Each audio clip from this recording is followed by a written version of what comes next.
Hello, you're watching PokerNews.com. I'm Laura Cornelius, and in recent years, Twitch has become really big. Lots of poker players are taking to it to try and stream to all of their fans and to teach this game of poker. But what I want to know is, what makes a good live streamer?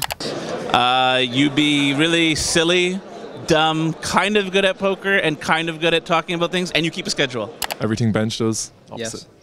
Yes. I think just charisma, confidence, being yourself.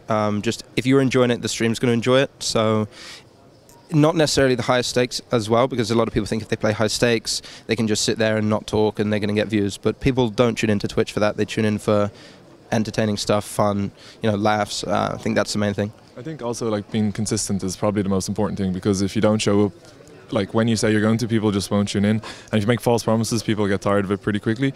And then just being nice to people in your community and building up a community, because if there wasn't people watching and came back every day, there just wouldn't be a core base. So just building a community and being part of it and being yourself.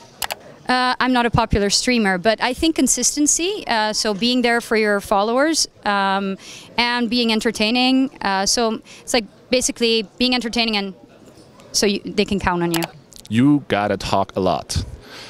Here's the story. When I started streaming on Twitch, September 2013, it was intense. I streamed 6 hours a day, which is not advisable if you want to stream every day. And you just start talking and talking and talking, which is fine up to a certain point. But actually, when I went to bed, I continuously talked. So my girlfriend told me I woke up during the night talking like I was on stream. Hey, what's up, guys? This is JNandez. You got to raise this hand, you got to fold this hand, while I was sleeping. So I realized when you're under the spotlight and you just keep talking and talking, it's an intense experience. But that's what it takes. You have to entertain people and educate them at the same time. And that takes some skills that come naturally. Other ones can be trained. But at the end of the day, you're an entertainer and you need to be on fire for multiple hours. So becoming a popular streamer takes some time. It's something you have to put an investment into.